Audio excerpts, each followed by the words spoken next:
नमस्कार मित्रांनो, आर.एस. अकॅडमीमध्ये आपल्या सर्वांचं सहर्ष स्वागत आहे. मित्रांनो, जालना जिल्हा पोलीस पाटील असेल किंवा हिंगोली आणि बीड पोलीस पाटील असेल, यामध्ये जे काही आपले विद्यार्थी सिलेक्ट झालेले आहेत, त्यांचं सर्वप्रथम या ठिकाणी आर.एस. अकॅडमीच्या वतीनं हार्दिक अभिनंदन आहे. आता जे काही पोलीस पाटील झालेले आहेत किंवा जे पोलीस पाटील होऊ इच्छिणार आहेत, त्यांच्यासाठी ही गुड न्यूज आहे, की त्यांचं जे निवृत्तीचं वय आहे आणि त्यांना जे मिळणारं मानधन आहे, याच्यामध्ये आता वाढ होण्याची शक्यता आहे. आणि त्याच संदर्भामध्ये आजच्या या आपल्या व्हिडिओमध्ये आपल्याला बोलायचं आहे. त्याचसोबत बऱ्याच विद्यार्थ्यांचे मला कॉल मेसेजेस येतात, की आमच्या जिल्ह्याची भरती केव्हा येणार आहे?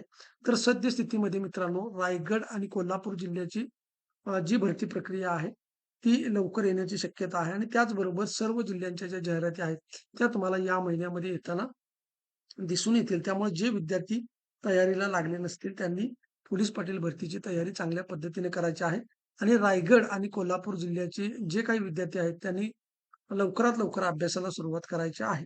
तर या विषयीची जी अपडेट आहे, ती आजच्या व्हिडिओमध्ये आपल्याला बघायची आहे, की वय त्यांचं 65 होणार आहे आणि मानधन जे आहे ते 25,000 होणार आहे. परंतु हा व्हिडिओ बघण्यापूर्वी तुम्ही जर आमच्या चॅनलवर नवीन असाल, तर चॅनलला लाईक करा, सबस्क्राईब करा आणि जास्तीत जास्त विद्यार्थ्यांच्यापर्यंत शेअर करा.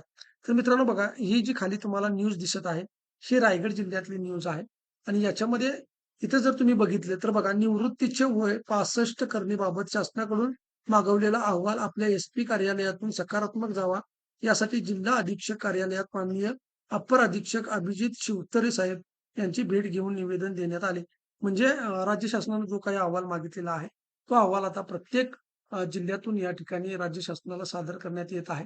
ही बातमी होती आणि याच्यानंतर बघा मित्रांनो, इथं तुम्हाला म्हणलेलं आहे, की रायगड जिल्ह्याच्या बाबतीमध्ये रखडलेल्या पोलीस पाटील भरती प्रक्रियेविषयी कलेक्टर ऑफिसमध्ये अधिकाऱ्यांची भेट घेऊन चर्चा करण्यात आली. लवकरच पोलीस पाटील भरती प्रक्रियेचा कार्यक्रम जाहीर होईल, असं सांगण्यात आलेलं आहे. मित्रांनो लक्षात ठेवा, रायगड आणि कोल्हापूर जिल्ह्याची प्रक्रिया जी आहे ती युद्ध पातळीवरती आहे. त्यामुळे पुढच्या महिन्यामध्ये तुम्हाला या परीक्षेचे जे तारीख वगैरे आहे ते सगळं तुम्हाला बघायला मिळणार आहे. त्यामुळं हा 1-1.5 महिन्याचा कालावधी तुमच्याकडे आहे. चांगल्या पद्धतीने तुम्हाला अभ्यास करायचा आहे आणि त्यासाठी तयार राहायचं आहे. बाकी जर या बॅचविषयी किंवा अभ्यासाविषयी तुम्हाला माहिती हवी असेल तर माझा जो नंबर आहे 97 30 61 32 37 या नंबरवरती तुम्ही मला कॉल मेसेज करायचा आहे. त्यानंतर बघा, दुसरी जी गोष्ट आहे ती म्हणजे कोल्हापूर जिल्ह्यातनं आहे, की कोल्हापूर जिल्ह्यामधले एक शिष्टमंडळ जे आहे किंवा गाव कामगार पोलीस पाटलांच्या अधिकाऱ्यांची जी बैठक आहे, ती बैठक या ठिकाणी झालेली होती आणि बघा कुणाच्या अध्यक्षतेखाली झालेली होती, तर गृहराज्यमंत्री योगेश कदम यांच्या अध्यक्षतेखाली मंत्रालयामध्ये ही बैठक पार पडलेली होती आणि या बैठकीमध्ये कोणाच्या अध्यक्षतेखाली, तर योगेश कदम यांच्या अध्यक्षतेखाली ही जी बैठक पार पडलेली होती, यामध्ये पोलीस पाटील संघटना पदाधिकाऱ्यांच्या सोबत ही बैठक झालेली होती आणि याच्यामध्ये मित्रांनो ज्या काही मागण्या होत्या, त्यामध्ये पहिली जी मागणी आहे ती बघा, निवृत्तीची वयोमर्यादा ही 60 वरून 65 वर्ष करण्यात यावी. दुसरी जी मागणी आहे, ती दुसरी मागणी अशी होती, की ₹25,000 मासिक मानधन या ठिकाणी मिळावे. त्यानंतर बघा, आरोग्य विमा योजना लागू करावी आदी मागण्या या ठिकाणी होत्या. आता याचबरोबर ज्या काही मागण्या आहेत, त्या मागच्या व्हिडिओमध्ये सुद्धा आपण घेतलेल्या होत्या आणि या सर्वांचा सतत पाठपुरावा मित्रांनो, हे जे पोलीस पाटील संघटनेचे पदाधिकारी आहेत किंवा या ज्या संघटना आहेत, या संघटना आपल्याला करताना दिसून येतात आणि यामध्ये सगळ्यात महत्त्वाची जी गोष्ट आहे, की यावरती जी आहे, ती सकारात्मक चर्चा झालेली आहे. आता हा जो प्रस्ताव आहे, मगाशी आपण बघितलं, की प्रत्येक जिल्ह्यातून हा प्रस्ताव या ठिकाणी पाठवण्यात आलेला आहे आणि तो प्रस्ताव देवेंद्र फडणवीस इथं म्हणलेला आहे बघा, गृहमंत्री देवेंद्र फडणवीस यांच्यासमोर ठेवून योग्य निर्णय घेतला जाईल आणि अशी सकारात्मक चर्चा या बैठकीत झाल्याचे गाव कामगार पोलीस पाटील संघटनेचे अध्यक्ष बाळासाहेब शिंदे यांनी सांगितले. यावेळी संघटनेचे सदस्य अप्पासू पवार म्हणजे हे जे काही पदाधिकारी आहे, हे पदाधिकारी उपस्थित होते. आता लक्षात ठेवा मित्रांनो, वय वर्ष 60 वरून तुमचं 65 वर्ष आणि मानधन जे आहे ते ₹25,000.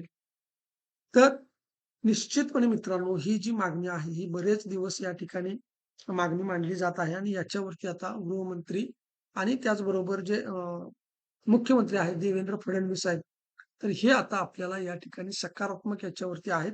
त्यामुळे निश्चितपणे तुमच्या मानधनामध्ये 100% वाढ होणार आहे, हे लक्षात ठेवायचं आहे. आणि फक्त एवढीच मागणी नाही, तर प्रत्येक जिल्ह्याच्या संघटनेकडून जी काही रिक्त पदं आहेत, तुमच्या जिल्ह्याची जी काही रिक्त पदं आहेत, ही रिक्त पदं भरली जावीत. लवकरात लवकर या भरती प्रक्रियेला सुरुवात करावी. कारण ज्या जागा रिक्त आहेत, त्यांचा जो अतिरिक्त कार्यभार आहे, तो बाकीच्या पोलीस पाटलांवरती पडत आहे. याविषयी आपण मागच्या व्हिडिओमध्ये बोललेलो आहे. त्या मागण्या ज्या आहेत, त्या मागण्या या ठिकाणी प्रत्येक जिल्ह्यातून गेलेल्या आहेत आणि त्यामुळे प्रत्येक जिल्ह्याची भरती प्रक्रिया ही या ठिकाणी राबवण्यात येणार आहे. त्यामुळे कुठल्याही विद्यार्थ्यांनी गाफील राहायचं नाही. मित्रांनो, भविष्यामध्ये खूप मोठ्या संधी तुम्हाला या पोलीस पाटील पदाच्या माध्यमातून आहेत. मानधन तुमचं वाढणार आहे निश्चितपणे आणि वयामध्ये सुद्धा तुमच्या वाढ होणार आहे. ही गोष्ट जी आहे, ती लक्षात ठेवायची आहे. त्यामुळे जे विद्यार्थी पोलीस पाटील भरतीची तयारी करत आहेत, त्यांनी ही गोष्ट जी आहे मित्रांनो, गावात राहून तुम्हाला एवढं मानधन किंवा एवढा पगार मिळणं म्हणजे बघा किती गोष्ट आहे आणि त्याचबरोबर हे पद जे आहे, ते मान-सन्मानाचं पद आहे. त्यामुळं जे विद्यार्थी मनापासून तयारी करणार आहेत, त्यांनी आपल्याशी संपर्क करा. तुम्हाला चांगल्या पद्धतीने मार्गदर्शन केलं जाईल आणि जे झालेले पोलीस पाटील आहेत, त्यांनी निश्चितच तुमच्या गावासाठी चांगलं काम करून एक आदर्श निर्माण करा. जेणेकरून तुमचं नाव त्या क्षेत्रामध्ये मोठं होईल. निश्चितच आपले जे विद्यार्थी आहेत, ते चांगल्या पद्धतीने काम करतील. कारण सगळे जे विद्यार्थी आहेत, आपले जे पोलीस पाटील झालेले ते एज्युकेटेड आहेत आणि चांगले आहेत. माझ्याकडे जेव्हा ते क्लासला होते, तेव्हा मी त्यांचा फॉलोअप घेतलेला आहे. त्यामुळे ते जे विद्यार्थी आहेत, चांगल्या पद्धतीने काम करतील अशी अपेक्षा आहे.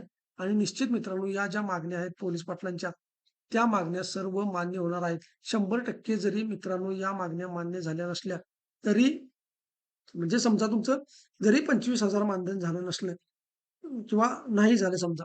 आता गृहमंत्री जे आहेत ते सकारात्मक आहेतच. परंतु एकाच वेळेला आता इथे ज्या मागण्या आहेत बघा 25,000 मानधन किंवा आरोग्य विमा योजना लागू करावी, 60 वरून 65 वर्ष करावे. ह्या मागण्या जरी 100% पूर्ण झाल्या नसल्या किंवा होणार नसल्या, तरी मित्रांनो काही अंशी याच्यामध्ये मागण्या मान्य होणार आहेत. त्यामुळे निश्चित तुमचं जे मानधन आहे त्याच्यामध्ये वाढ जी आहे ती होणार आहे. कारण पोलीस पाटील संघटनेचा मोठ्या प्रमाणामध्ये या ठिकाणी शासनावरती दबाव निर्माण होताना आपल्याला दिसून येत आहे आणि ही जी संघटना आहे, ही संघटना स्ट्रॉंग आहे. सतत या ठिकाणी तुमचा पाठपुरावा करत आहे. त्यामुळे पोलीस पाटलांना या ठिकाणी सुगीचे दिवस आलेले आहेत. त्यामुळं चांगल्या पद्धतीने तयारी करा. पुन्हा एकदा जे विद्यार्थी आपले पोलीस पाटील झालेले आहेत, त्यांना भविष्यामध्ये त्यांच्या कार्यासाठी मी शुभेच्छा देतो आणि जे नवीन पोलीस पाटील होऊ इच्छिणार आहेत, त्यांनी आपल्याशी कॉन्टॅक्ट करा. तुम्हालाही चांगल्या पद्धतीने मार्गदर्शन केलं जाईल. तुम्हाला व्हिडिओ चांगला वाटला असेल तर लाईक करा, सबस्क्राईब करा. जास्तीत जास्त विद्यार्थ्यांच्यापर्यंत शेअर करा. आणखी तुमच्या काय मागण्या आहेत किंवा तुम्हाला काय शंका आहेत, त्या मला कमेंट बॉक्समध्ये सांगायला विसरू नका. धन्यवाद.